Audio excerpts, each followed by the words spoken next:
Ron, hold on. Oh, did you go live? Go ahead. I got to introduce this anyway. Okay. I just want to get to your chat because then I can't see it. Oh, I just realized that. Let me, yeah, we'll do this live on the air. Hold on. Ron Juckett. Yep, that would be me. There you go. Check your DMs. Oops, it's going to give you the wrong thing, but I should have been all set because I changed it because it was already set up. But the link should be there so you can send your own link. Yeah, no, I just want to be able to bring up your so I can see the chat. And I forgot to do that. I apologize for that. That's all right. Don't hit that button. There's 2 people watching this. And I haven't even said, hi there, how are you? My name is Ron Juckett. And, I've done lots of projects with other people over the years. I've done a golf show with my friend Bermuda Bob. I've done podcasts with my good buddy Andrew Martin. Ricky Keeler and I did one pretty much after every Washington Nationals game for an entire season. And Drew Douglas and I did it for the first month of this past season. But, I realized at no point, even though I have a YouTube, I have two YouTube channels, as a matter of fact, have ever done a podcast that I've hosted by myself. Well, that's going to change starting tonight. And I thought a perfect first guest would be Al Redsox Fan. Well, thank you, Ron. Because Al is the one that kind of inspired me to go back and do this after I left Fansided. So I figured, what the heck? Why not bring on Al? So Al is my first guest. How are you? I'm good, thank you, my friend. I'm greatly honored to be your first guest, Mr. Ron Juckett.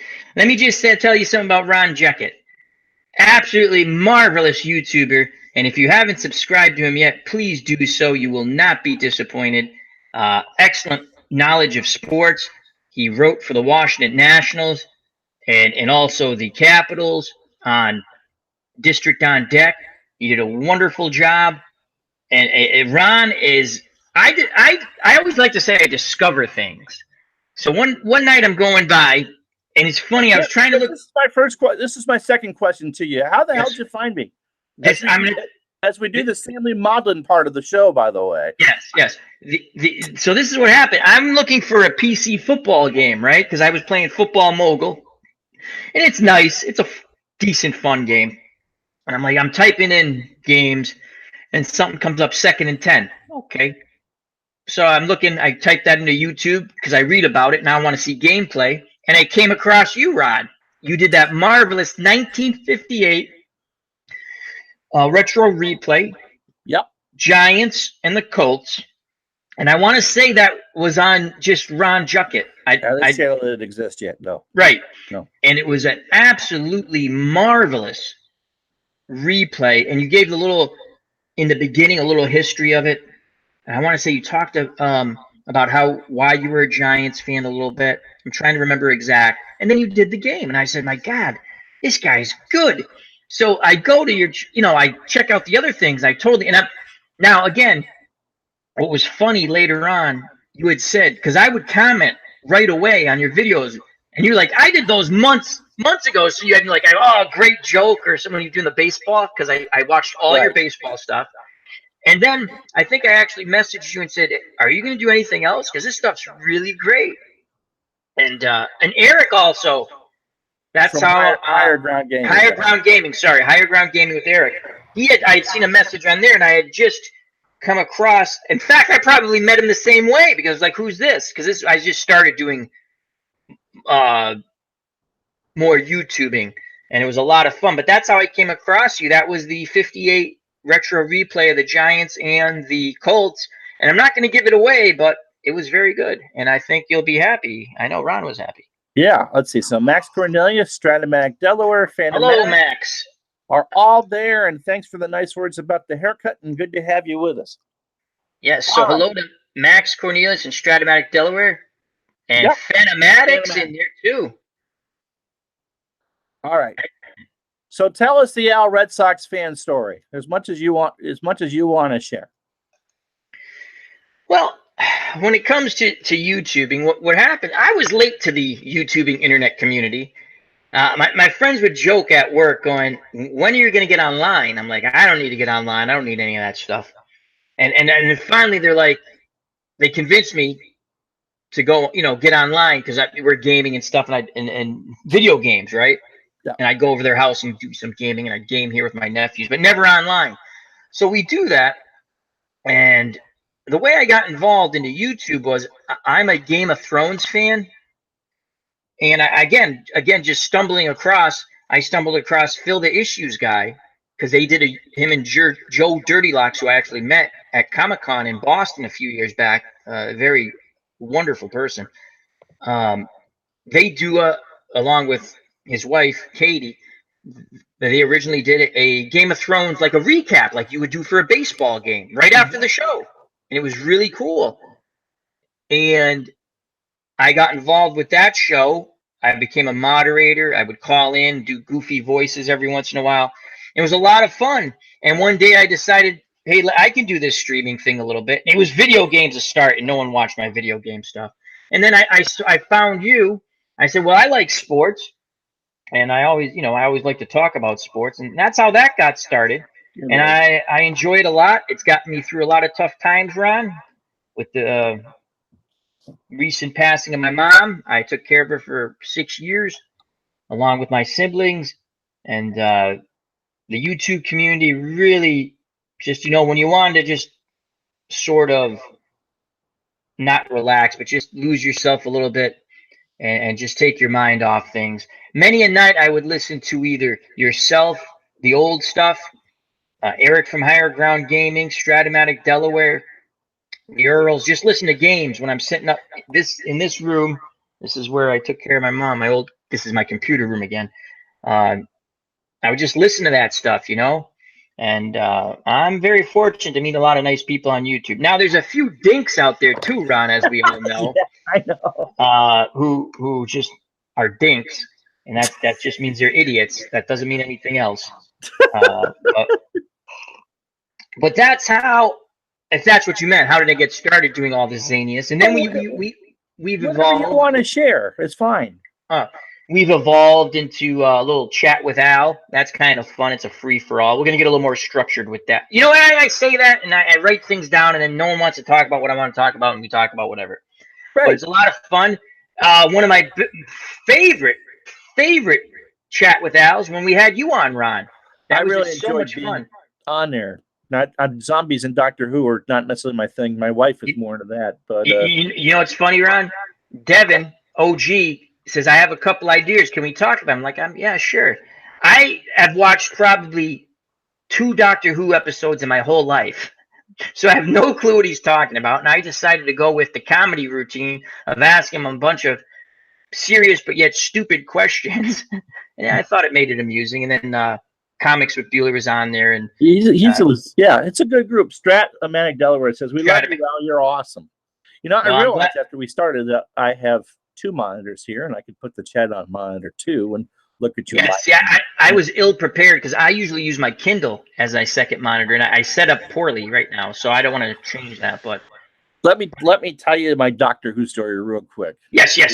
When I was in college 1,000 years ago, and it would be on Saturday afternoons, and there's that dead time of the year when there's no football and it's not baseball season, and there's only so much college basketball you can watch. Sure. Back then there just wasn't that much. And so some friends of mine who were real sci-fi fans would watch them out of New Hampshire Public Television. Yeah, PBS. That's where I remember it too. And the sci-fi budget for the BBC might have been £5 for the entire year. And so I'd sit there and laugh at this stuff. It was horrible, wasn't it? Oh, the Daleks. That's, obliterate, destroy. And it was a vacuum cleaner that they had sort of.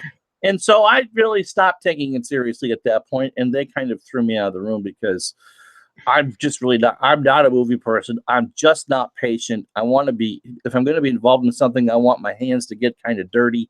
Yeah. And just kind of sitting there and watching something is not something that I really like. And so, lo and behold, when I got with my wife a few years later, she's into X-Men and she's into that and Doctor Who. Okay, you have fun with that, dear. You have fun with that.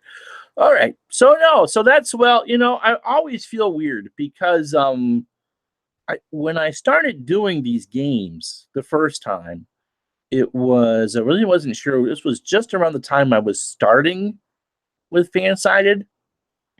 And so I got involved with that because it paid. Not very well, mind you. And so I kind of let that slide. And so you reached out and Eric reached out and like, you're an inspiration. Like, what? Dude, I'm just a guy. I'm just a middle-aged dude, fat middle-aged dude playing a game.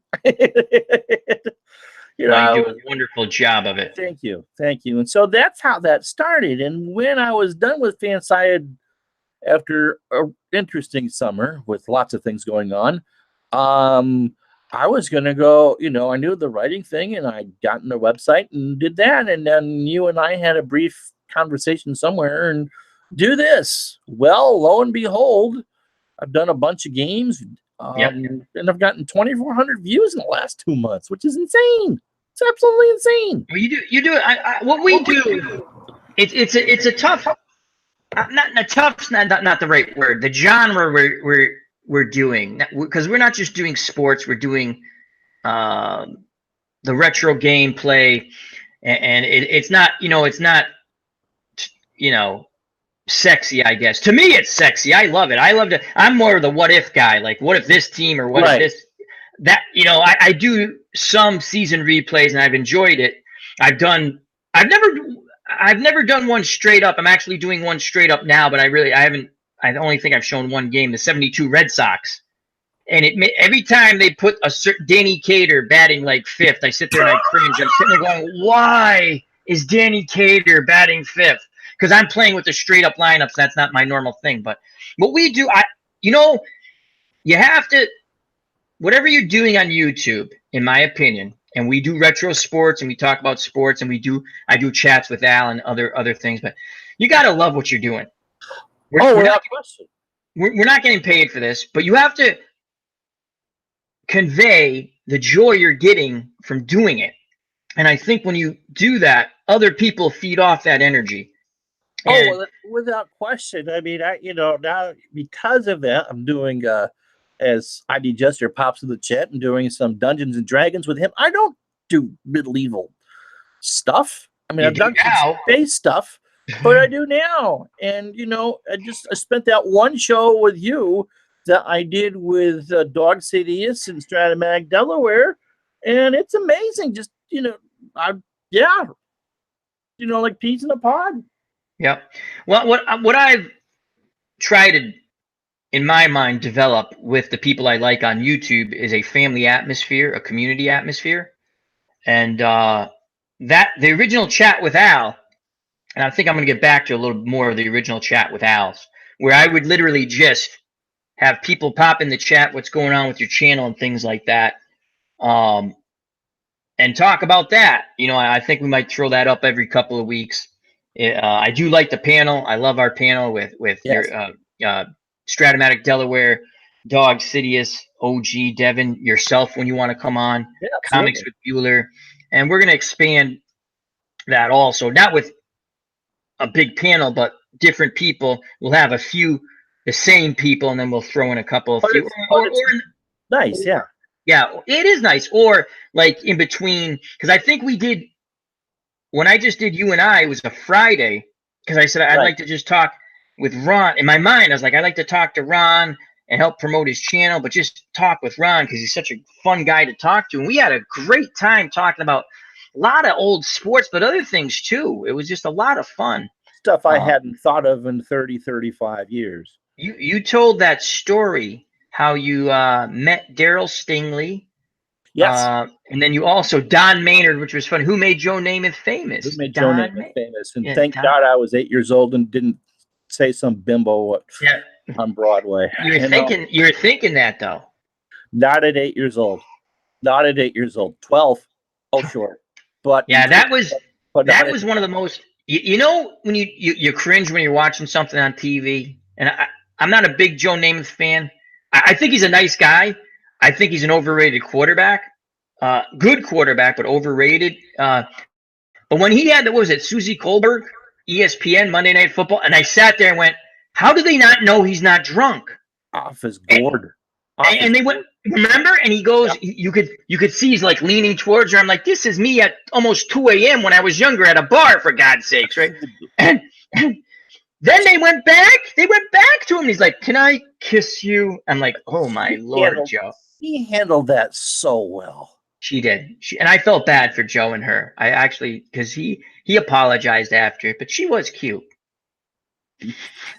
Yeah, but you don't do that. I know. I'm just kidding. Was that but that was a cringeworthy TV moment for me. Oh my gosh, was it? IG Jester says that was during the Pro Bowl, and apparently a lot of you got to know me from that 58 championship game. Guess I'd done 2 or 3 games and had enjoyed it, and so I actually did that live on Twitch and recorded it. The 58 game. The 58. That's one of the best things out on YouTube. That has 1,100 viewers. That is so. I've watched that multiple times because I just enjoy listening to it. And I do like 2nd and 10. I prefer Action PC just because of the animation. But 2nd and 10, a lot of good strategy with that also. But it's not even that. It's your call of the game. It's your enthusiasm for the game. Again, with anything, whether you're talking about a show, a movie, playing a video game, playing cards and dice, baseball, whatever, anything, Dungeons and Dragons, you have to enjoy it. I've already said it, but if you're conveying that you're enjoying what you're doing, the people watching will feed off your energy. That's the way I look at it. Oh, without question. Without question. I mean, go back to that game I did Sunday. I knew I'd blown through the deadline of getting up the first hockey game, and I knew that there were 3 games I wanted to do. My mother said, "I want to do lunch with you. When are you available Tuesday?" Oh, no, I got to go call a fake game on YouTube. See, ID corrected himself. I was going to do it for him because I know it's Monday Night Football because I remembered that specifically. Oh, it was Jets and Patriots. Yeah, I remember I remember it was Monday Night Football though. Anyway, so I knew I had to do something. And so I knew I had 3 games, and that was the least of the 3, but I hadn't had Chicago on, and I did it. And that was a game, as you said earlier, nothing went right. I mean, but it was entertaining. You made it entertaining. But to try to make it entertaining in a game there's no score. I don't think there was a score. I think it was a 3-0 Denver at the half. Yeah, because Turner had missed his first field goal, and then he made it. Turner makes your buddy John Smith look like Raphael Septien. Okay? Oh my God, John Smith! Oh my God! It's so a case of look. This is an absolute dud of a game. It's 3 and out, and Bucky Dilts couldn't punt his way out of a paper bag. I think his first punt was like 33 yards, and you're going, and you have people watching because there's a counter up on the page and going, oh, there's a 2 there. So you got to keep going. But then again, it's like writing a book, as ID Jester says when we talk about the role playing thing. You don't know how it's going to end, and at some point something's going to happen. There's a game you haven't seen yet because I haven't posted any of the baseball stuff I've taped off on doing a couple replays. But there's one particular Red Sox game to a last place team where a 7-run lead is blown in the 9th inning. I've seen the Red Sox do that for real. Well, yeah, so have I. I mean, and so it's like, oh my God. So in the back of your mind that, people are just flipping to see the final score. What? And, they'll flip back and watch. It's like, okay, here's a blowout, and all of a sudden it's a game again. But yeah, I mean, that's exactly what it is. You don't know what's going to happen until you actually do it. And sometimes you get a gem. The whole me doing my Al Red Sox impression when Tony Hill beat the Redskins. Yeah. Or you have a game where you think is going to be a blockbuster and it absolutely sucks. And you can, when you're doing this for a high school game, you can't say that it sucks. No. Because those poor kids are working their heart out. They might be getting blown out 64-0, but they're trying their best. And you're like, okay, so how am I going to entertain you now for the next half hour? Because if it was just me, I'd Zoom it or whatever, but you're doing this for an audience, you can't do that. You've got to play it out. Which I guess leads me to my next question to you. Yes, sir. Is boxing. Where'd you learn tell me about how you learned it And Well, because that's the one. I mean, you do all the sports you do well, yeah, but that's the one sport that that's you really seem to be the most passionate about. that's my favorite sport. When I was younger, I did some boxing. I did a lot of training. It kept me in shape. It was fun to punch people and get never fun to get punched back, but it was kind of fun. It was just a physical thing. And I grew up. I knew boxing. That was the first. It's very easy sport to understand. Go hit the other person, hit them hard, knock the crap out of them. That's my method of boxing. A quick funny story about that. About 10 years ago, I was at the doctor's, or just a little more than 10 years ago. I have sinus issues, right? And somebody took, he goes, you broke your nose. I go, I never broke my nose. He goes, you broke your nose. You might have broke it twice. He said, because up around this area, there's a whatever. Yeah. Yeah. And I said, I never broke my nose. He goes, you play contact sports? I go, yeah, I played football. And, that you wear a helmet. I don't think, he goes, you ever box? I go, yeah, I boxed. I just sparred and stuff. My mom wouldn't let my dad, you had to sign off for tournaments and you're going to get killed. Yeah. So he goes, you broke your nose probably twice. He goes, once for sure. He goes, that's how your septum's deviated.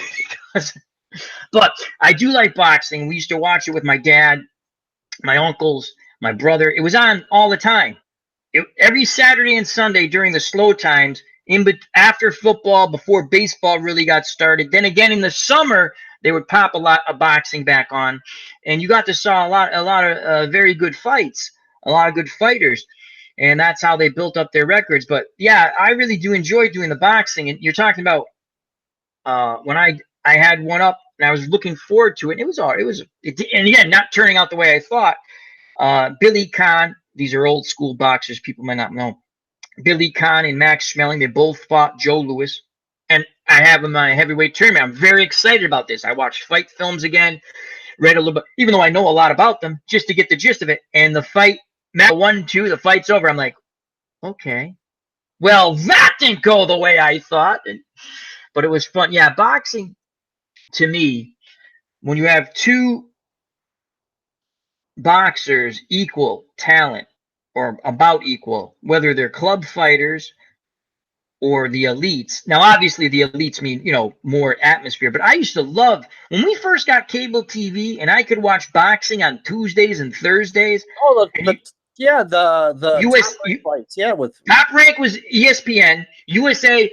I mean, they went Tuesday. Again, the days switched for both networks. But when you got to watch fights and you're sitting there going, I used to get all the boxing magazines run. Again, this is before internet. So I used to read everything about them. And this is also when local papers would actually have boxing results. So I would wait for the next day if I couldn't somehow find out who won a fight. And there'd be like this little blurb about this big, and I'd be flipping through the sports because it was never in the same place. And I'd try to find like who won that fight. But yeah, I really do enjoy boxing. Funny story. My dad hadn't talked about boxing in years, and when Mayweather and McGregor, and regardless of what anyone thinks of that fight and the build-up, it was highly entertaining, and the fight was entertaining. And it was a boxing match. Two guys got in the ring, and they did their best, and it was highly entertaining. And my dad had not talked about, are we going to watch a fight in years? And that Friday, he says, are you going to get the fight? Now, I was going to watch it a different way. There are ill-gotten means to do that. Yes. And he says, are we going to watch the fight? So I ordered the fight. And I've ordered fights before, too, if I really, really want to watch on my big TV. I have no qualms about. Tell me if I ordered a fight. Yeah, well, they're ridiculous. That's the other thing, not to get off on a boxing tangent. Boxing, the promoters are their own worst enemies. Oh, that's all I'll say about that. So that was a lot of fun, the Conor McGregor, Floyd Mayweather fight, because the build-up, again, those press conferences were not for faint of heart. I mean, things were said, and you sit there and you're shaking your head going, holy cow. But where did you ever hear for a press conference, for anything, they have 30,000 people in a stadium to watch a press conference because people want to see Conor McGregor, and he was the draw to the fight. But Mayweather, you know what, to his credit, he's fighting an MMA guy. and he chopped him down like a tree, as the old boxing saying goes. He just chopped him down, stopped him in the eighth. But before I go on, there's some from the Chris in the chat. Your love for your being Al, love for boxing got me to digging deep boxing. It was a fresh breath. It was a fresh breath into my gaming. I love it. And the last fight that he ordered was Tyson Holyfield. The Tyson Holyfield. Again, I don't want to make this a boxing thing, but it's something I know. Yeah, yeah. He thought those were the ghosts. Now, what people forget about the Tyson Holyfield fights, right? I mean, they remember the ear. That was a second fight. That's the second fight. The ear bites. The first fight, Holyfield out-bullied the bully, and that was surprising to everyone. To me, it wasn't. I thought Holyfield was going to win that fight. Obviously, if Tyson hit him and knocked him out, that can happen because he hit very hard. In the first fight, Holyfield let his hands go. Tyson had a very bad habit. He fought with a bully's mentality, which got him a lot of wins because he hit so hard. People went in pooping their pants already. Okay. Michael Spinks. Thank you, Mike Tyson. I won a ton of money on that fight. People thought Michael Spinks was going to beat him around the area I live in. I'm not going to say how I bet. I'm just saying. And I'm sitting there going, there's no way Michael Spinks is beating Mike Tyson. He's not going to, because Jerry Cooney, again, a good fighter, hurt Michael Spinks when he was hurt. The problem was Cooney followed it up when he should have backed off because he was hurt, and and I'm sitting there going, if you get hit by and Michael Spinks an all-time great, but I'm saying there's no way, and he just annihilated Michael Spinks, and I was very happy. It increased my bank account. So, but in the Holyfield fight, Holyfield out-bullied the bully in the first fight. I mean, Tyson complains he was being butted, right? He butted all the time. Holyfield, I'll butt you, elbow you, I'll do everything. And he made Tyson basically quit. In the second fight, it's going the same way. And Tyson wanted out. He wanted out, and a DQ is better than a TKO. That's my opinion. And if you remember, he bit him twice. Yes. He beat him the first time, and Mills Lane should have DQ'd him. But there's a lot of money on the fight. People came to watch the fight. People paid for the pay-per-view to watch the fight, and he lets it go. That should have been an automatic DQ. Then he bites him again. That's how you know Tyson wanted out.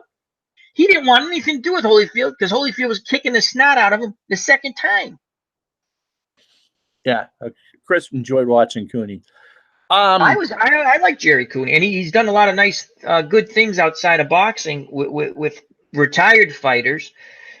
It's funny, him and Larry Holmes are pretty good friends, and if you remember that fight, those camps hated not necessarily the fighters. I'm not saying they loved each other, but the camps, the two managing camps, hated each other. And it's kind of funny after the fight, years go by. They actually used to do speaking tour, like talk about the fight and boxing together. And Larry Holmes, an all-time great and a tremendous businessman. But yeah, I have a love for boxing, and I also, just to mention, Stratmac Delaware, he does a nice job. He got that game. It plays differently. It plays quick, but it's fun. Again, you see his enthusiasm for the game. And I think, again, I keep going back to that. If you're doing YouTube, you must be enthusiastic about what you're doing. I have put projects on the side that I have lost interest in. You know why? Because I would put it up on the channel, right? I'm watching it because I review my stuff, right? And I'm sitting there going, I don't think that's entertaining. I can tell I'm not having fun. So I put it aside and I go back to it. And when I've done that, I go back to it at a later date, and it's always good. You have your enthusiasm for it again. ID Jester brings up the point, but Holyfield and Tyson never fought in Tyson's prime, which is true. That fight was canceled when Tyson went to prison. Holyfield beats him anyway, in my opinion. Again, you don't know, but Buster Douglas fought Holyfield in his prime and kicked the snot out of him. That, again, you don't know. They never fought, but you can only fight when you fight. Tyson had a bad habit. Again, the bully's mentality. If someone stands up to the bully and you give it right back to him, they turtle. Not all. He didn't have that. Okay, Joe Frazier Even against Foreman, both times he lost. He got knocked out both times. He never turtled. Never turtled. He tried to win. Never turtled. Okay. Mike Tyson, the first person, Tony Tucker did it to him a little bit before he hurt his hand. I think he hurt his right hand in that fight. He was jabbing, moving a bit, and it frustrated Tyson. And actually, Tyson fought good in that fight because he got frustrated, but then he regrouped. Tyson had a bad habit of not he didn't work on the inside, like he didn't let his hands go. You know, he would tie up, and he was trying to load at the end of his career, especially. He was just trying to load up with one punch. A different example of a Mike Tyson type, Andrew Galata. All the talent in the world, but a tomato can for a head. He had Riddick Bowe beat twice. This, you want to talk about bizarre? Imagine in two major fights ending in DQ basically the same way, low blows. I don't know if you recall these fights, and I'll get off the topic in a moment. He had Riddick Bowe beat twice, and he kept hitting him low. Lou Duva, his trainer in his corner, says, Andrew, don't throw any more body punches, right? And he did. And there was a riot. That's what the first fight's famous for, the big riot they had in the ring. People throwing cell phones, punching at each other. Second fight, he's beating Bowe even better, kicking the snot out of him. And they're like, don't throw any more body punches. And he hit him low and DQ'd. So. Hopefully this isn't freezing up, because it's now freezing. I just got No, I see you clear. Okay. As ID Gesture says, he still thinks Tyson would have won. I don't think so. Strat, what was my favorite story that I've written over the years? That's a good question. That is a good question. You know, you write in such volume that I don't really remember anything. You know, if you ask me if I wrote about X, Y, and Z, I would say probably. What about this, Ron? What was your favorite subject to write about? Because you're right, you were doing a lot of volume. What was your favorite subject to write about in your whether it was on District on Deck or anywhere else? I got to cover when I was with Bleacher Report. I got to interview Craig Kimbrell when he was with the Braves. Okay, that was very cool for the World Baseball Classic. Must have been the 2013 World Baseball Classic. Well, he was still with the Braves then, right? He was still with the Braves then. And I think we got a drop here because people are starting out watching.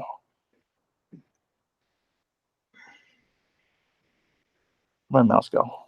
Oh, over here. I see what you're saying. I was watching on the hit the refresh button, people.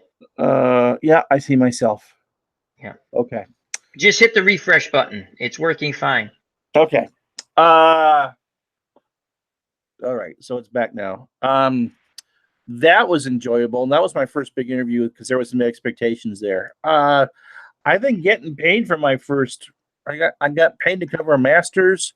Obviously, baseball's my sport, which is kind of funny that I do all this football, but people will watch football. I'm not sure how much baseball people will watch, but I got paid to cover a World Series, and since I knew I was never going to call one, and for real, and was never going to play in one. That was the best thing, I think, for me. And that first World Series game that I covered was Pablo Sandoval's 3-home run jobby off of Justin Verlander in the 2012 World Series. That's really cool. And so, you know, I've done a lot of, you know, cool things over the years. I've interviewed Bernie Carbo. I interviewed Gay, you know, I've done some interview things, and hope, you know, those Buddy Biancalana was someone I talked to. Do you remember Buddy? Shortstop for Kansas City. Yeah, he hit about my weight. Yep. You know, but didn't he have one decent play? I could be getting that wrong. I thought he had a decent playoff run. He's got a ring. Yeah, he's got. You know, he's got a ring from '85. But you could, you know, I mean, some people that you talk to, they're just there to push whatever their foundation or whatever, and you got to run questions by them, and they're and some, you know, you can't really talk about their past, and that's fine. While you're saying that, do they say, like, right off the bat, I want to talk about this and I don't want to talk about that? Do they ever say that? Well, I hope to at some point over the course of this series, reach out to actually some, outside of our circle and talk with some people. And yes, you do as a courtesy send them the topics that you're going to cover. So if they don't want to cover something, I mean, you can't say, if I've got Alex Rodriguez on here, so, who pulled down your pants to put those needles in your buttocks? You're not going to do that. The interview is going to be done, and it's not really a cool thing to do. If someone was kind enough to come on to do an interview, you are there to make them look good. Yeah, I agree. I agree with you. But that was, that was fun. So Buddy, I forgot what Buddy was pushing. I think it was some sort of physical system. So, it works really well for me and all those hours on the treadmill. And look, there's a Dunkin' next door. But we clicked. You could hear it in the interview. It's like, oh, we were, someone that I don't know, knew I was never going to talk to again. Lee Steinberg was the same way, the football agent. So those sort of things, those one-on-one things. As far as writing, Chris, I was still at Bleacher Report for the first Red Sox game after the Marathon bombing. And so I'm live logging it. And so I've got Nesson on the TV and I've got the computer here and I'm trying not to cry. And I missed, out of the corner of my ear, I heard, "This is our bleeping city." And I'm going, he really didn't just, or David Ortiz really just didn't say that, right? Yeah, he did. And I couldn't write it down because we had a specific no profanity thing. So there was no what they were going to if I had said that. And that got linked to a CNN breaking news tweet.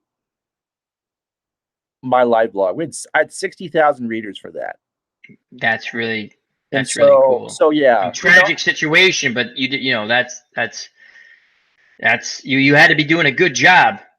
Yeah, I mean that's pretty pumped. That's pretty pumped. So, but there's, I don't want to discount the relationships I made at Fanside, especially, with Ricky. Especially. Oh, I like Ricky Keeler.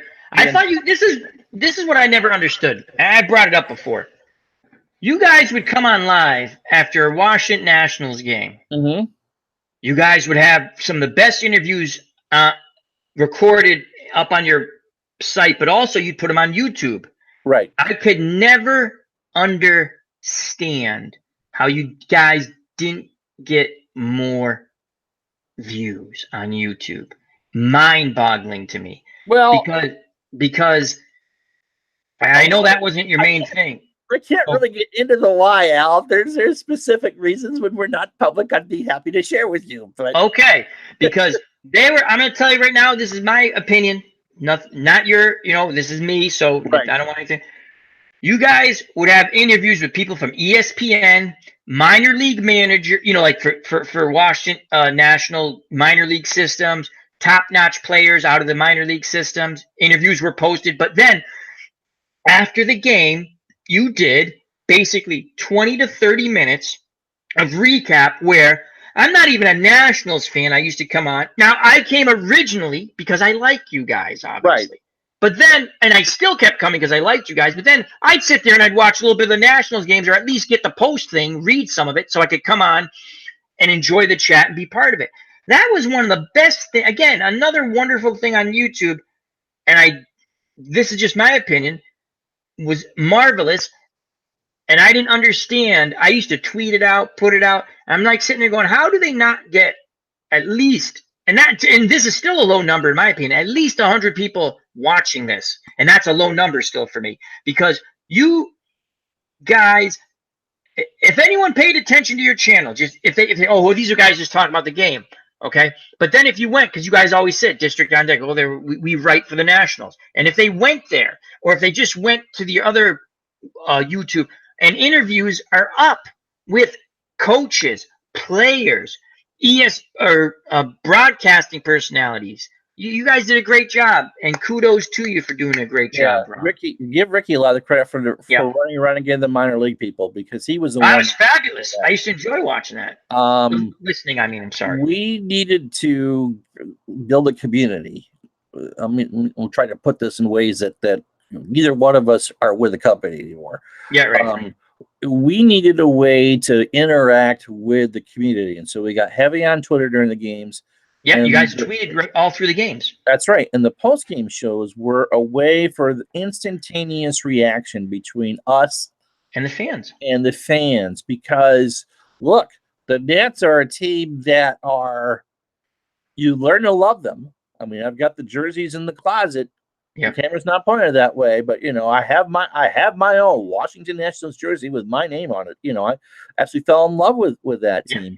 But they are, it is every bit as frustrating to watch them as it was for us as kids to watch the Red Sox. A lot of talent on that team. Here's a 9-0 lead. Roger Clemens, blow it. Yeah. Hold my beer. No. Oh, yes. And so, that part I understood. And the fact that they never got the love in Montreal from anybody. There's a gazillion different reasons why the Expos didn't make it in Montreal. And I'm delighted that where they're loved. Where they're loved. Even when the Expos were winning, they didn't draw very well. No. Anyway, they had very good teams in early 80s. Yes. And then later on, like 94. I mean, I know that the strike year, that was the big thing. I'd forgotten they finished within a game of Philadelphia in 93. And we came really, really within 2 or 3. And we came really, really close to having an All-Canadian World Series because that's the year the Montreal, and Toronto. Yeah. Let me see what else. So, all right. So what other, if you don't want to share how old you are. 48. Okay, so I'm not much younger than you. I turn 47 next month. Yeah, 48. Going on 12 when I do my chat with Al. Yeah, it's the old song. I was so much older than I'm younger than that now. Yeah. Aside from the boxing, what'd you get into first? You've shown us the frame. If you haven't seen it, wow. Okay, so we're all around the same age. Yeah, we're all around the same age. We all have the same things, and yeah. Oh, Max is a youngster. Max is a youngster, and Ricky just turned 27. I don't think he's watching. Ricky's a puppy. Well, no, Drew's the puppy. He's 19. He's not. Well, he's in college. You're right. He's the puppy. I forgot. Go back. That's a 2-part question. Yes, What'd you get, aside from the boxing, which was the same with me, it filled in some time, and if the fight's ended short, then we could be taken to Keith Jackson and barrel jumping from Switzerland. We're going to show you barrel jumping, rumbling, bumbling, stumbling, barrel jump. I love Keith Jackson. You did a homage, I think, when we did the. Oh, go ahead. Ask your question before I go off to my Keith. I love Keith Jackson. And ID Jester is 52. So we're all most of us are within a 5-year bulge of each other. What did you fall in love with first? And how did you get actually into the gaming part? Baseball. But again, boxing was because it was very easy to understand. I've already explained that. But baseball, everyone played baseball when we were kids. Yes. You went out in the middle of the street on the side. We lived on a side street. It was frowned upon to play baseball on the busy street, and you played pickle, which was basically running back and forth. Right? Yes. If people remember, we called it pickle, which is a pickle. Like when a base runner is caught, it's a pickle. Well, we would play pickle, but I could run it. Yeah, and we would play you almost like the last person would win. Meaning we had a bunch of people. You had 2 people covering between the sewer caps or whatever you want to call them. Because again, we're playing in the street. Then we played a ton of wiffle ball. We played a ton baseball. We figured out all kinds of ways to play baseball if you didn't have a 9-on-9. If you only had so many people and you were a right-handed batter, you couldn't hit it. You had to hit it to the left side. You couldn't go the other way with it or you were out. We made up all kinds of rules. And baseball was the first. The first. You go again. This is going to sound different to people who are young. The first baseball team I ever went out for, I was 9. It is what they call 8-10. I was 9 years old. See, funny things you remember. You weren't guaranteed to make the team. You got cut at 9 years old. So it's a really traumatic experience, right? And all I know was I didn't want to get cut.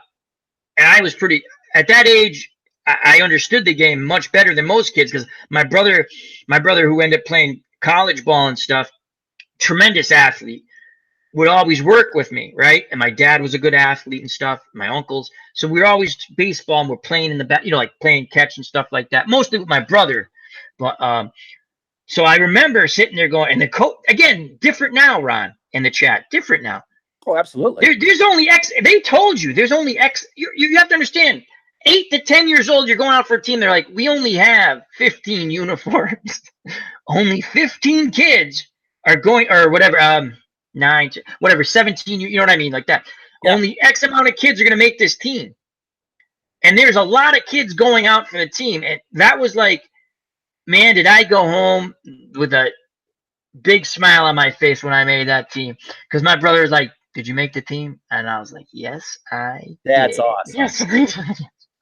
That's awesome. Baseball, and then when it comes to like, I mean, I used to take any type of rubber ball or tennis ball, you bounce it off the house, you bounce it off the garage, you made up baseball games. We played like in the winter when you couldn't play baseball, we played Stratomatic, we played Status Pro. Whatever the baseball game was, we played. My friend had a lot of different games. I only had Stratomatic.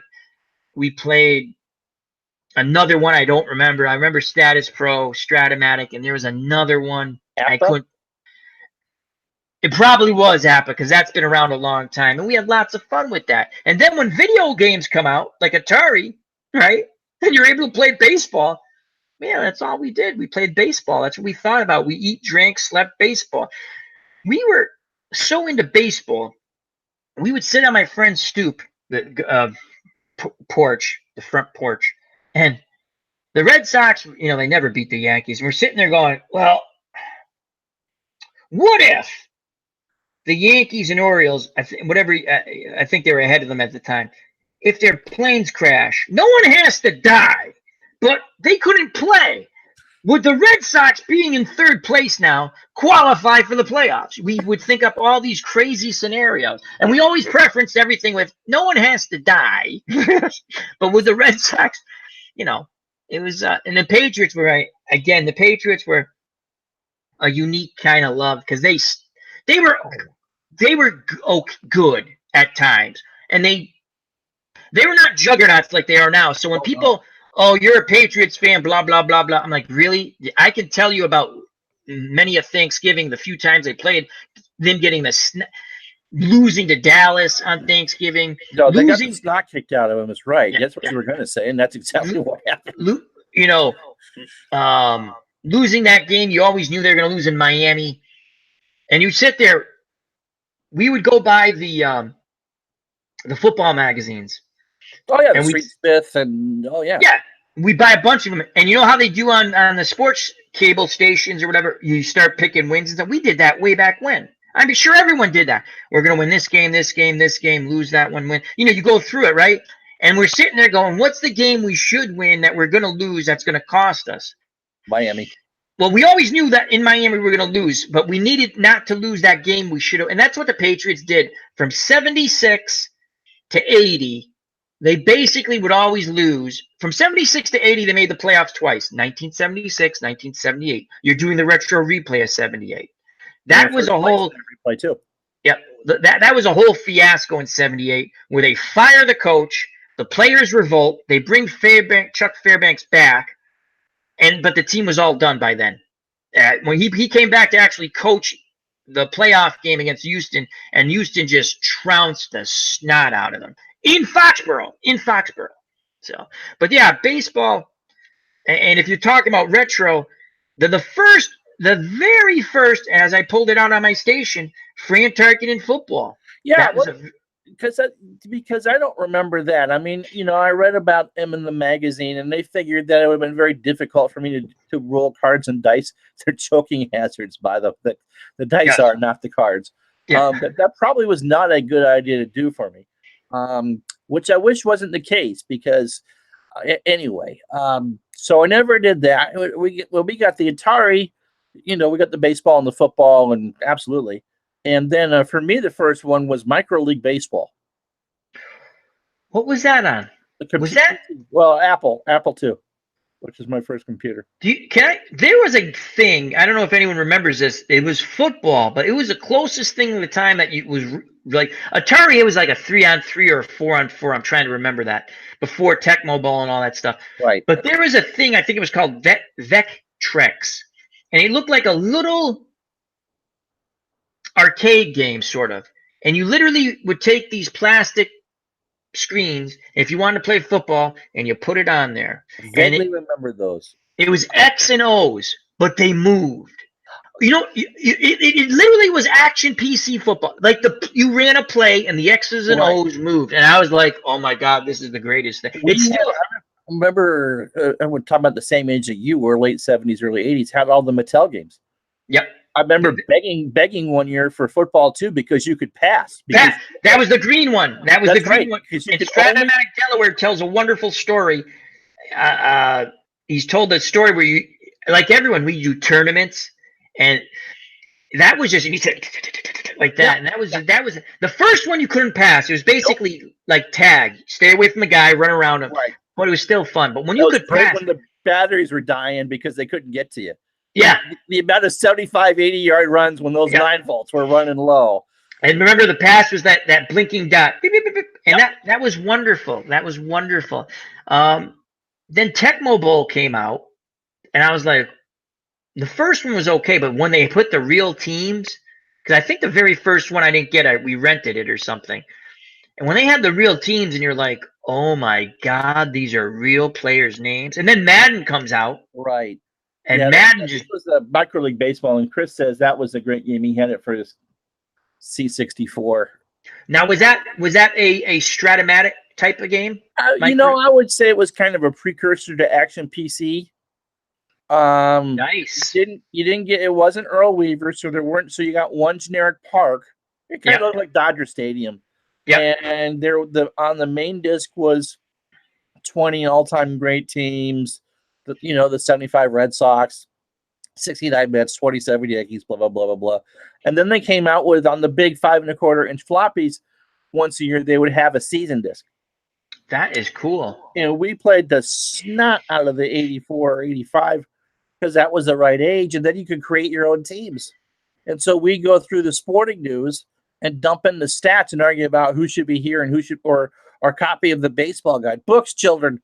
They were called books. Yes. And they had lots of information in 2-point type, as my mother would say. And I would wear the cover off of that.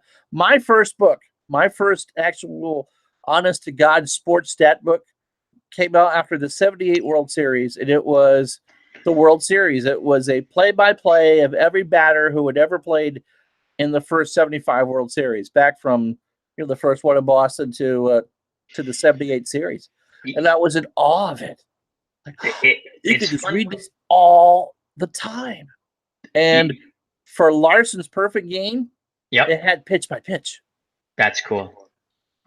Now, you talk about baseball. One of my favorite books as a kid, I used to go take the book out of the library at school, and then you had to bring it back, and you couldn't take it out 2 consecutive times. And you could only take 2 books out of the library at the same time. So every other time for about 2 months, I would take a book out, whether about dinosaurs or World War II or something, and I would always take the rules of Major League, like rules of baseball, and I would just read it, and they had like illustrations and this and that, just generic, and I would read it over and over and over. So again, I understood an infield fly rule and all these things. To me, it was really, I wanted to know the game and stuff, and stats. That's the one thing with baseball. We baseball people love stats. Right. Football, you're like, yeah, okay, that they might be taking something, but okay, it's football. I mean, I don't condone it. I'm just saying. But when you talk about, you say, oh, this guy's a home run leader. Now, some people say, yes, Barry Bonds is the all-time home run leader. I say numerically he is, and he is. But in my mind, and I'm not taking anything away from Barry Bonds. He was a great player before he did whatever he might have done. Hank Aaron is the all-time home run leader. Because to me, the numbers, I don't want to say sacred, but no, in a baseball sense, to me, they are. I still cringe thinking about when Hank Aaron, right, had to go out there and say, hey, thanks for beating my home run record. And running through his head has to be, I only made X amount of money. And he was not bitter. I mean, I don't want to make it sound like he was bitter. But, one of the least bitter people on the planet. Hank Aaron. Yeah.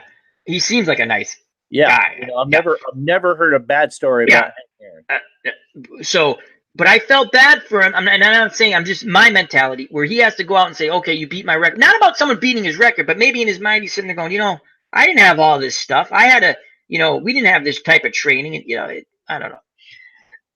Baseball players now are better athletes.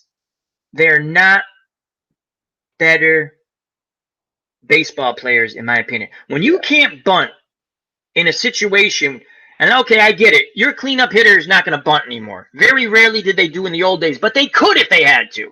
They could attempt it at least.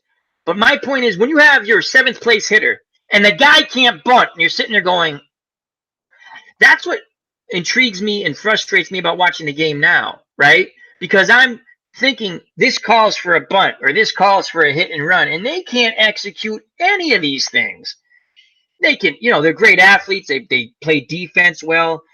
The Red Sox, I love them dearly. They are one of the worst base running teams I have ever seen in the past few years. Now, they're a little better this year. Even early in this year, they were frightening the way they ran the bases. Watch some of those national games this year. I don't get that, what happened to them. Quick question on that. I know you're not doing that anymore.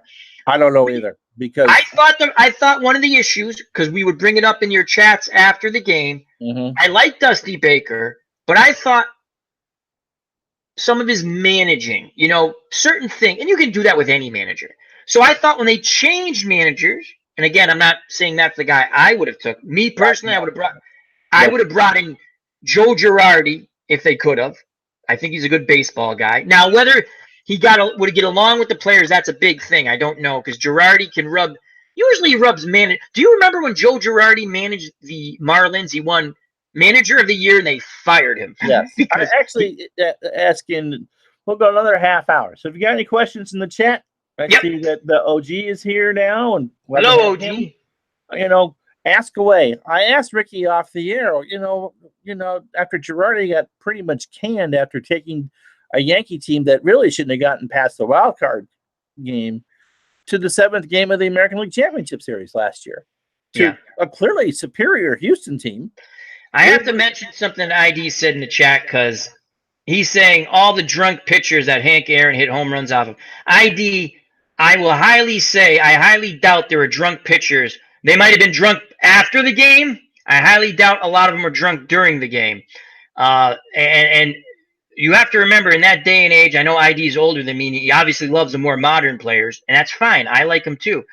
But to think, and I think he's just being funny, but to say that the players were drunk on the field, I think the managers whose jobs depended on it would be really pissed off. I would be. Imagine Casey Stengel. You think he put a drunk pitcher out on the mound who wanted to win every second of a game? Whitey Ford. But do you think he was drunk when he was pitching? I don't know. I mean, it's okay. No fighting. What Whitey? Some of the stories I've heard about Whitey. I don't know. You couldn't pitch that way if you were drunk. I know that Mano played with some tremendous hangovers. That's different than being drunk. I've read books. There's no way. You think Art Donovan played football? Come on, guys. Come on, no. Seriously. All right. I lost my train of thought here. Where's it? I know that people on drinking speed was pretty. Yeah, that they did. They took the greenies. It was in the coffee. Yep. There's a good story. Henry Aaron. There's a good story of him at the end of his career doing that. Oh yeah, they took the greenies, definitely. All jittery and stuff. Yeah, they gave them to him like vitamins. Yes, but that wasn't them. That was the trainers and those type of people giving it to them. Here, take these. You'll feel better. Yeah. But his head size didn't grow. His hat size didn't grow in his 30s. I believe Barry Bonds' hat size grew. He had a growth spurt in his 30s. Yes. Well, I take a 7 5/8 anyway. I remember watching a couple years ago them introducing the starting lineups for the 81 All-Star game. Yep. And just how small those players were. Yeah. Jim, absolutely stunning. Yeah, Jim Rice was considered a big guy, and he is. And then you get to around 87, 88, 89, you can see the shoulders start to grow on players. That was one of the. I had a lot of friends who were weightlifters or bodybuilders, and you always knew when they were taking supplements. We'll call them supplements, because their shoulders. Your shoulders, they have the wrestling shoulders. That was my joke. Oh, they have the rest. That's why that's the biggest faux pas. Oh, we didn't know they were doing something. You didn't know they were doing something. They look like professional wrestlers. Hey, Mark McGuire hit a home run on my wedding day. He did it for you. That's right. He did it for me. I think it was 54 or 55, as a matter. Now that did bring back baseball, mind you. Yes. Well, that's a whole other kettle of fish, but yeah. But again, whatever. To each is their own. I'm saying there's to play at a high performance. You're not drunk. Have you ever tried to do anything drunk and think about it? They might have been drunk before the game, had a hangover during the game, but they were not drunk playing in the game. That's mind-boggling to me. I don't care what they write in their book. They're trying to sell a book. It's a bunch of BS. You cannot play at a high level when you're drunk. It's a simple fact. Go drink 15 beers, whoever wants to say that. Go drink 15 beers right now and try to play a video game at a high level. Not going to do it. Please record it. It'd be funnier than anything. It would be funny. You're going to get a lot of hits. But that's right. So. And yeah, beer in the clubhouse is not being drunk when you're playing. Come on. Come on, ID. Seriously. I'm not saying they didn't drink after the game. I'm not saying they didn't drink when they came out of the game. Whitey Ford could have had a hangover. Whitey Ford could have done blah, blah, blah, blah, blah. If you think Whitey Ford, I don't care what he said, there's no way he was truly drunk while playing. It's an impossibility. It's even been debunked that Doc Ellis was through the no-hitter on LSD. That was the other one. Doc Ellis on LSD. Now, did he use drugs? Yes. But he wasn't, Yeah, like you're going to be able to find the plate high as a kite. Yeah, but I will buy Bill Lee Throwing Stone. That one I'll agree with. Because that one from the 80s played pretty hyped up on coke, but that's a different thing. That's not drunk is not going to. You're not going to compete while you're drunk. Cocaine gets you hyper. Cocaine gets you hyper. So it's like speed multiplied by a gazillion. Unfortunately, I know some people who had some drug issues. So I know some trips to Pittsburgh where some indictments came down on it. Yes. Now batting third, Keith Hernandez, who did they serve them right after the game? Yeah. Was it right after the game or before the game? Yeah. All right. So yes, we all know about the Bear and Chicken Red Sox and their love of, and of course the Vancouver Canucks have banned Fortnite. That's so funny. All right. So Fran Tarkenton football. Yeah. We changed the subject. What got you? That was a present, I assume. That was a game we found at my uncle's house in his closet. Okay. And we were like, what is this? Because you saw Fran Tarkenton, right? And we're like, Fran Tarkenton, what is this? And we pulled it out and we read the rules. It's one page. It's right down there. We started playing it. It plays well. In its day, was considered quite advanced. In that game, individual plays are rated, not players. Right. So, how can I put it? You had a very good quarterback, say Bart Starr, but if they come with team sheets or they were team sheets, they had players on them. Okay. So you could drop. You didn't get all of the players. You got a lot of the players. The players had no individual ratings, and you just, again, like a power sweep. If a team was a good running team and they ran a sweep and they averaged X amount of yards, you'd say, right? The ratings go basically 5 to 10. Okay. Obviously, 7 is average. Anything above that is above average. So you had teams. The point being is, so say a team, I'll just take the Packers because people, and they run the ball well. In reality, they ran the ball about 3-4 yards. they ran to set up the long pass. They go back and look. That's what they did. Right. I mean, people, you always think they're just grinded out team. They were, yes and no, but at the end. So what they, if a play was any play was like say an 8, no matter who you put in, Ron, it's an 8 because it just goes off an average. Now, what I've come when I've, what's it called? I've reverse engineered it to make you built some teams. Built some teams. It's pretty easy, and I've tweaked it a bit to give players individual ratings a little bit, and then saying you can only see if you and I were playing the game. If I'm playing the Patriots and I constantly give the ball to Jim Nance, their fullback, eventually you're going to key the fullback, and I'm going to have to go to someone else. But when you're playing solo, I had to do something because even in my mind, I know they wouldn't give him the ball. Like, well, they would give it to him quite a few times in a row, but they'd mix it up a bit. But when you're playing and you're like, this is my best offensive play, you're just going to keep. So I came up with rules saying, well, he only averaged. I used Football Reference. I went through. It's really easy. You go there. How many average carries per game? And I gave him a couple extra and said that's where he can carry the ball.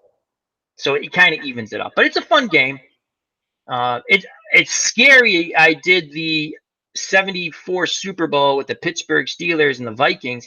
How eerily close that was. And that's by luck. I mean that, but it's still funny when things are really close. Yeah, but that's what the game was pretty much designed, right? Yes. He's in a Viking uniform, so it's either pre-60. No, he's in a Giants uniform. Oh, is he the Giants? So, yeah, 68, 60. What I also discovered was it seems they took the 67 stats and they give you the 68 lineup. Right. Because I'm sitting there going, that doesn't, going through it when I was reverse engineering it just to see how do they come up with these numbers. I'm like, that guy wasn't that good in 68. In 67, he was pretty good. So, but it's fun. But we found that in my uncle's closet and we confiscated it. It's ours now. He'll never get it back. Ever, ever, ever, ever, ever, ever. Well, it's awesome. That's pretty awesome. They do. You can find Micro League on an emulator. I haven't done it, but you can do. It's the same place I got the Snake Bite, which was my dad's game. And yeah, you could do that. It was always fun to play. My buddy hated when I picked the 69 Mets because they couldn't hit, but they had Seaver. Yeah, you can't throw Seaver 2 games in a row. Why not? It's a game. You can do whatever you want. Can't throw Seaver 2 games in a row. My friend used to go nuts. We used to play. I'm almost sure it was Status Pro. And we'd pick 2 teams and we'd play a World Series like every couple of weeks. Right. And you couldn't, no one could pick the Red Sox because we were Red Sox fans. Yeah. And no one ever picked the Yankees because we hated the Yankees. So, hello, Emily. There's Emily. Oh, here comes Emily. Here's my Vanna. Emily. Co-host, Emily. Oh, that's right. That's beautiful. So, they had a hit and run chart right on the board, right? And there was no rule saying, or at least he never conveyed the rules. You can't. He goes, you can't hit and run first and second. I'm like, yes, you can. I go, who says you can't hit and run? I've never seen it done. I won a world. Some good fights coming out from those. Yeah, same thing. You can't do that. Why not? It's not realistic. We did. I don't care. I think this is the same buddy I had that we had the basket game where you had the ping pong ball and the levers and the hard cardboard with the hoop on it. Did you ever have that? Yeah. I got that for Christmas 40 years ago.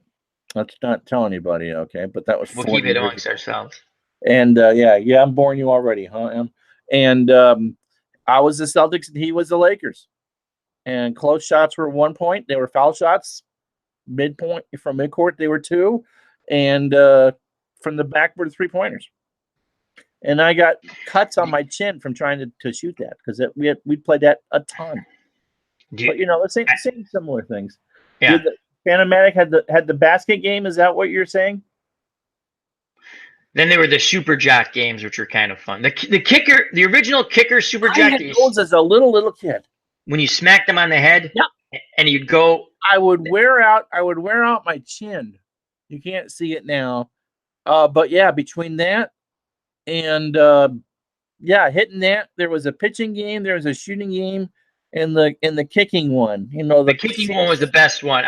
My friend had the kicking one. I had the basketball one, which was kind of fun, but nothing compared to the kicking game. The original ball that they had, you could really mash that thing and send it far. There was a little tape that you rolled on the carpet or floor or whatever. Yep. Would set up the yard line and the thing, and it goes back to when my parents were still together. We're still together, and Yep. we're talking about the ill-gotten picking of games earlier. He worked at General Electric in Fort Edward in New York. Yeah. And I remember him bringing home the cards on a Friday night. This is what this was the college game that he picked, usually whatever was on. Yeah, you'd have college games, professional games. Right. You had to pick a minimum of 4 games. So whatever they would do the college game and whatever the 3 football games on Sunday were. Yep. It usually was the Steelers. Funny story about that type of card. Yes. And most people know what we're talking about. Right. If they do, so I'm not going to. But it'll be legal soon in most states. It should be legal. I mean, they've legalized marijuana in most states, but yet you cannot legally bet a ball game. Is that again? I don't care. I'm just saying, if someone can get stoned, I should be allowed to legally bet a ball game. Too political, but I always wondered how daily fantasy was legal. That's betting on the ponies. That's an interesting point, because I thought the same thing. So we looked it up at work. Was it last year or the year before when they had the lawsuit that tried to shut down those 2 sites? I can't think of it. A couple years ago, and it wasn't successful. No, they beat the lawsuit, or the lawsuit brought them back. Obviously fantasy sports is still being played for money. They said in the ruling or something like, and this made no sense to me, Ron, betting on a game is chance, because you're not doing research. Well, that's wrong. But they said fantasy is not chance because you're doing research, and that's how they won. Because I never could understand how that was legal myself. I go, this is gambling. And again, I don't care. To each is their own. I bet an occasional football game before, an occasional boxing match. I never bet baseball. Well, that's a lie. Trevor Hoffman cost me money. I hate Trevor Hoffman. I don't like him. Nope. Don't like Trevor Hoffman, that's for sure. Anyway, Ken Castro asks, any of you young ones play Nagamo? That's the one with the spinners, right? I've seen that on. I have. I've seen that on like when you look up stuff on YouTube. Like I'll look up like baseball. I'm always looking for something different and stuff. And I've seen, like I think that is the one with the spinner. Yeah, spinners didn't really. Yeah, spinners didn't work. I played a couple. Do you remember there was and you can find them still, like a peg board baseball game where you had dice and it said like single, double. Yeah. Remember buying one at a Howard Johnson's for $1. I must have had $1, or I had something, and so my mother just ponied up the other 75 cents, and pegs, and you roll the dice, and certainly, but that was similar. Always the Red Sox versus the Yankees, and he did to make the Yankees lose. I mean, I would never be so ill repute. Then, does anyone remember on the baseball cards? I forgot what year. But on the back of the baseball cards, if you had, you could play a baseball game. 78. They were the orange ones. Okay, was it 78? Yep. And if you flipped them, I forgot how it went. You had to have all the cards or enough cards to put a team together with it, and it told you what happened or something. Yeah. It was kind of like this really basic baseball game. You shuffle the cards and right, yeah. There was no strategy involved. It was strike out and ground out. Yeah, it was kind of interesting as a kid. You'd sit there, and the other thing was funny. You mentioned before I got Strat, I tried to figure out. I had my own little version of a baseball game where you had your baseball cards out, and I would look at the back of the card and go, "This guy's good." And I'd have 2 dice, or I had 1 dice, and I'd say, "This is this. This is." You make up the game as you went. But that was baseball. It's funny, that game has caused more people to figure out ways. I mean, we loved playing football as kids, right? But we didn't sit there. You didn't have to figure out too many different rules. You score a touchdown, you score a touchdown. With baseball, it's like I was saying before, we could play 3-on-3s. We could play 4. We modded the game so many different ways to play. And then whether it was wiffle ball or what we call T-ball, which is baseball with a tennis ball in people's backyards. I don't know. Baseball is just so much fun to play as a kid.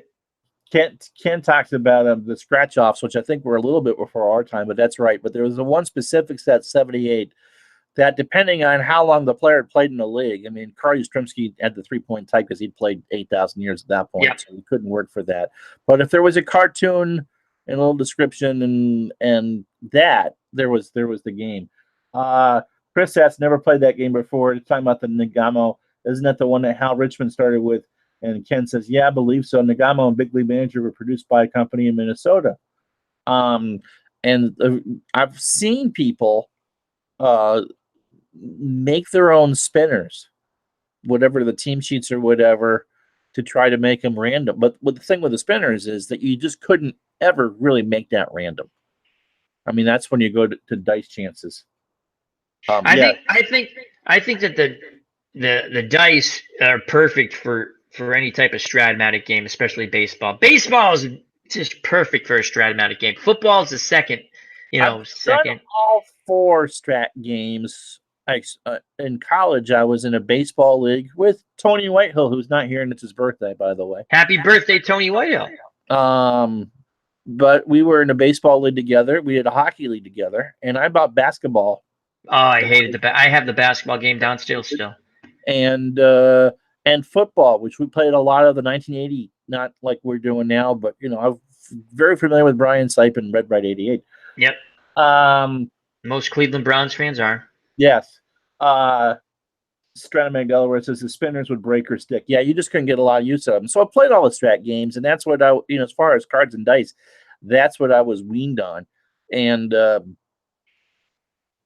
that's why I don't have a college degree. No, there's various reasons for that, but I mean, the whole fascination with numbers, and you talked about it earlier. Baseball is an amalgamation of numbers, and we could all recite our favorite stats and our favorite players and blah blah blah blah blah. And I never understood why it took Jim Rice 15 years to get in the Hall of Fame. No, he was an all-time in his time period. He was one of the most dangerous hitters who played the game. Yeah. Oh yeah, and Ken asked has a question for you, and lots of arguments in my day about the spinners. Yeah, because if it's on the line, what is it? And if you're behind, you're not going to feel generous, especially 12 years old. Screw that. You got to call the last. We weren't generous and sorry. We played everything competitively. Yeah. So Ken asks how you're progressing on the dice baseball. I watched a little bit of your. The thing with the dice, I love the game. The problem, I don't have a camera set up that you can see the cards. Me personally, I don't need to see the cards. A lot of people like to see the cards. I think I describe it well. I'm not cheating. Most of the time when I'm watching, say someone do a retro game, whether it's PC or card and dice, I'm not really watching it. I'm listening to it. I'm doing something else. I'm listening. So it doesn't bother me for me not to see the cards. I tried with the PC. I like it. It's just cumbersome because I'm keeping 2 books. I'm keeping one off to my left where I'm handwriting it, just in case I make a mistake punching it in on the computer or on the spreadsheet. It's a fun game. It's not that hard to understand. It actually should flow quicker. It's just because I'm still learning the game. Like Strat, I hadn't played that in years. And I was after the Red Sox beat the Yankees. I said, I want to play a Strat game. And I went down cellar and I get my 83 Strat game, 84 game, 83 cards. And I played it, and I played a couple, 3 innings. And I remember this. I know how to do this. Not perfect, but I like dice baseball. I like the difference between you have a control for the pitcher. So Bob Gibson, I bought a lot of seasons. Bob Gibson, 68, his control is insane. It goes from 10 to I think 72. You're going off his card almost all the time. Again, he had a 1.12 ERA. So the year of the pitcher, it's insane. I haven't played one of those yet, but I like the game. I'm trying to speed it up. But you know what? If someone comes to my channel, I play the game and I'm going to enjoy the game. It might take longer. I don't tell anyone to stay. You don't have to stay. You don't have to come if you don't want to. If you want to come and watch your 15 minutes, come by and say hi, that's fine. If you don't, that's fine too. I was talking to you before about enjoyment. I can see we're going to be coming up on the hour and a half. I think that's what you want to go. I try to do things the way other people did it because they went fast. And you know what I found out, Ron? I'm doing this for me. And if Right. someone wants to enjoy it, let them enjoy it. I'll enjoy the chat.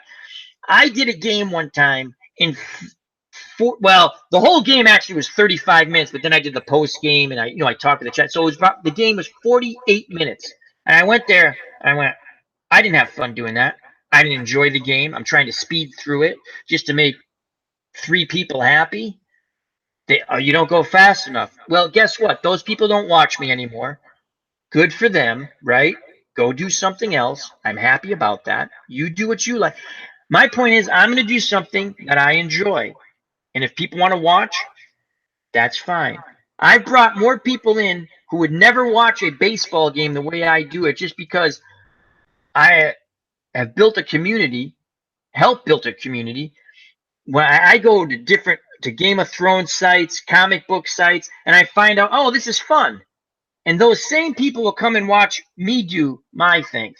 Some of it's out of respect, meaning because I go there.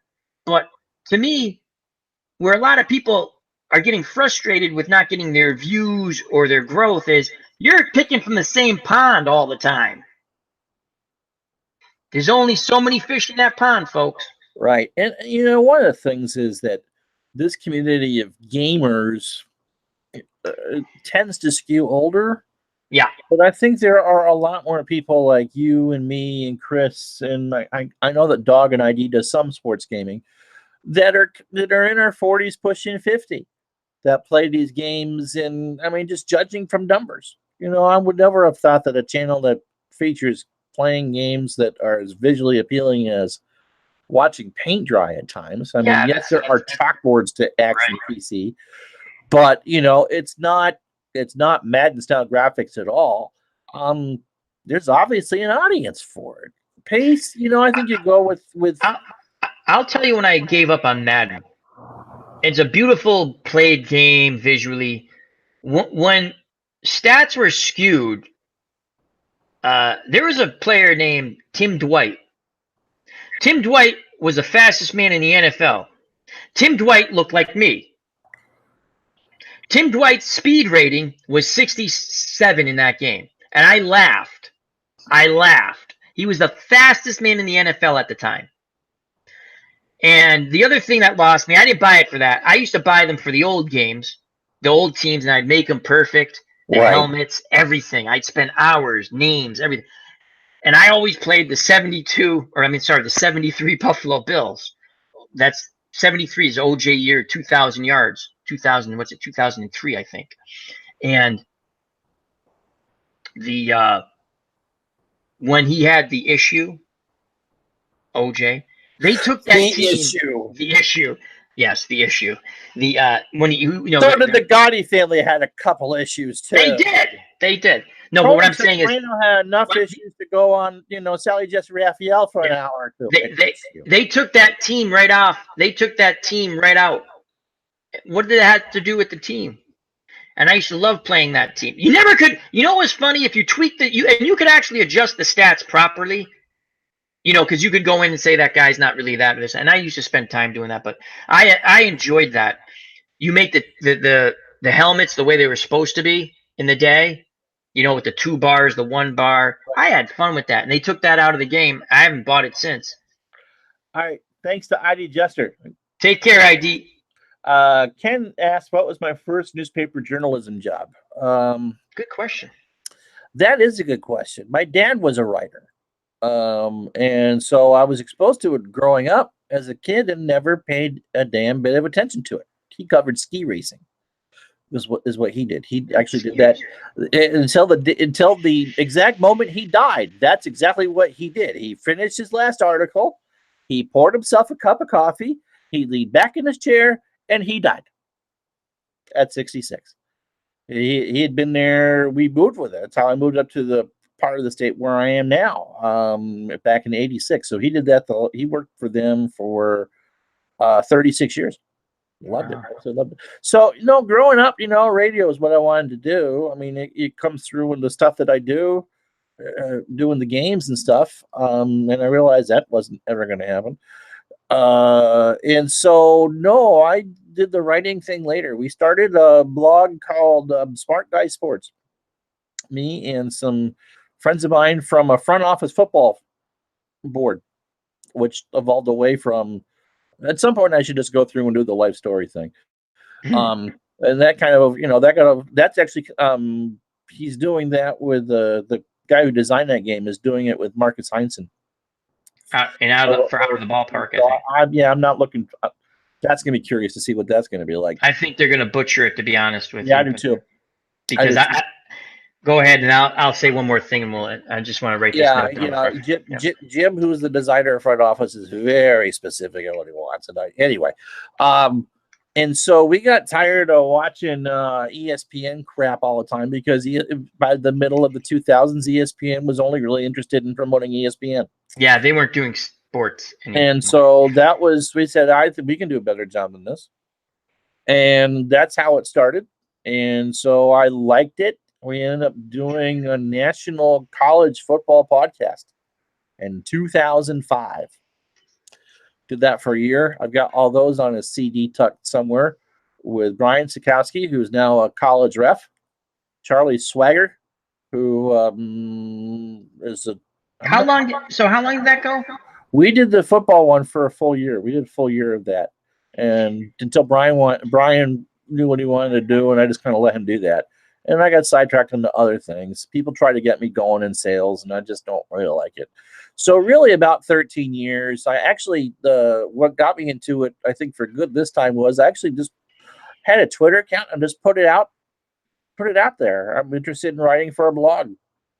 What do you got? And I got hooked up with, that's probably a story I could probably actually pound a couple beers on telling.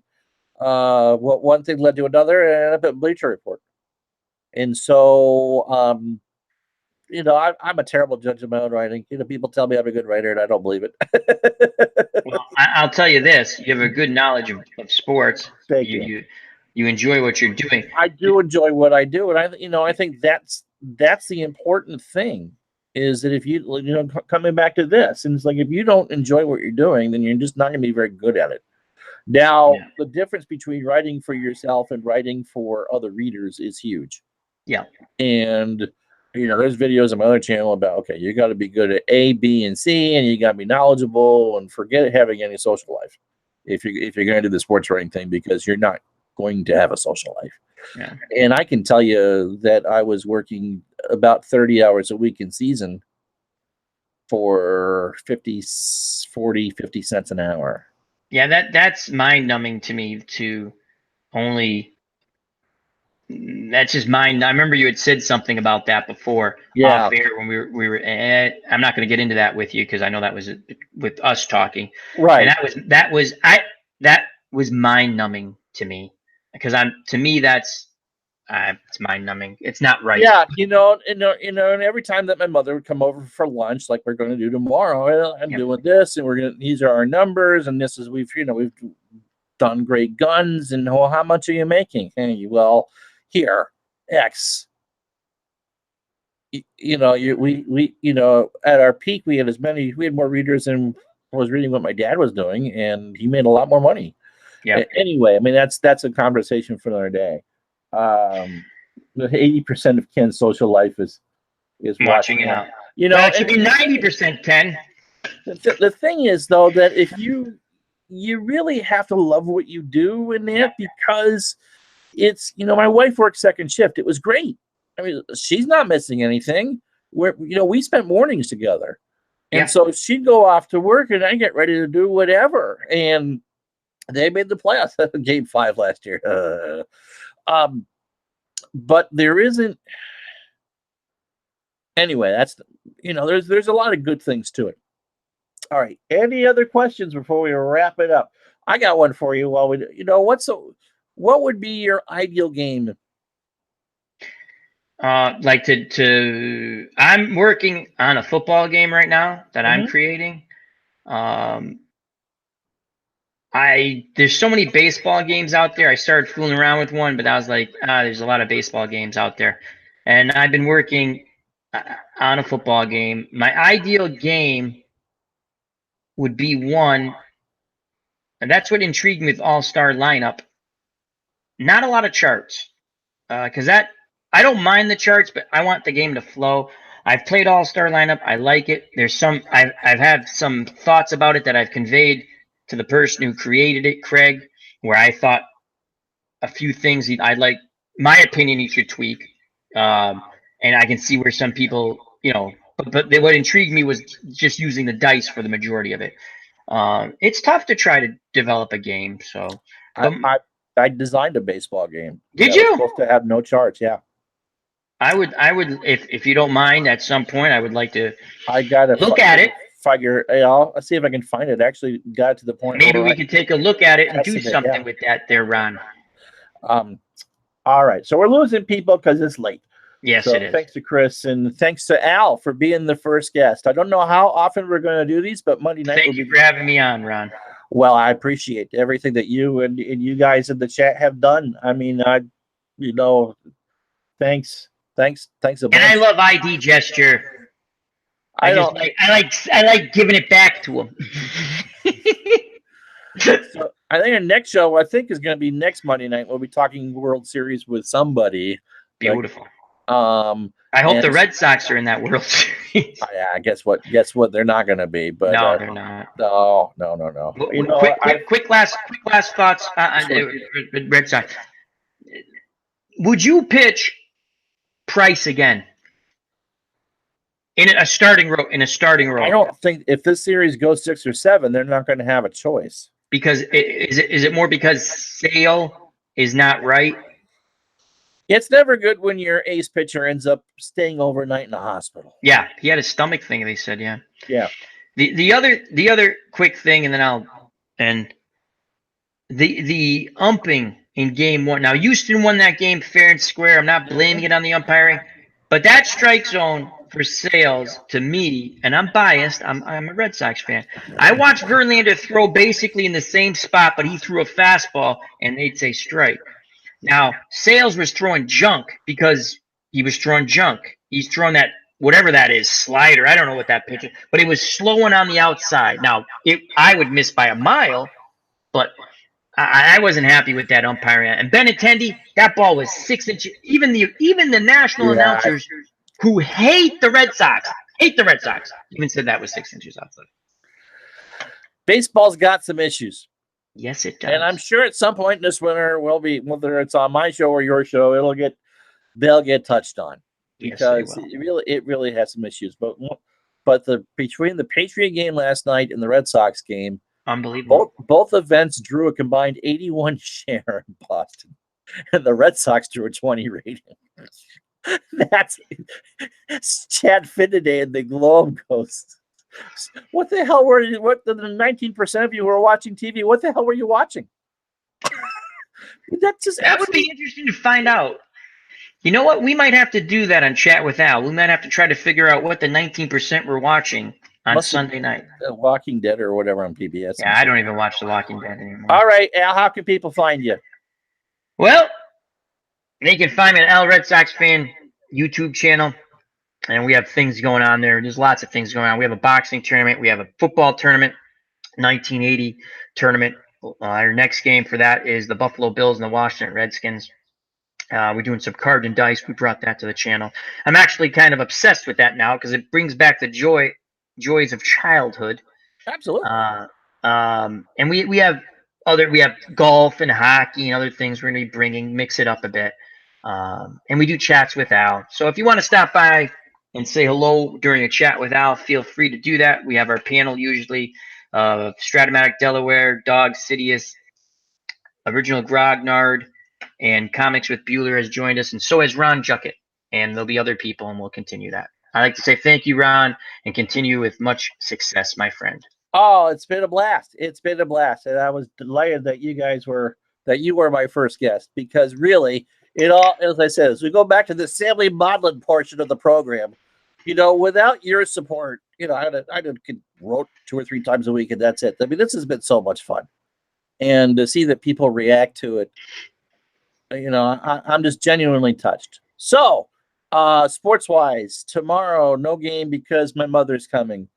Yeah, sounds like I don't do this from my basement. I do it from my bedroom. It's about the same. But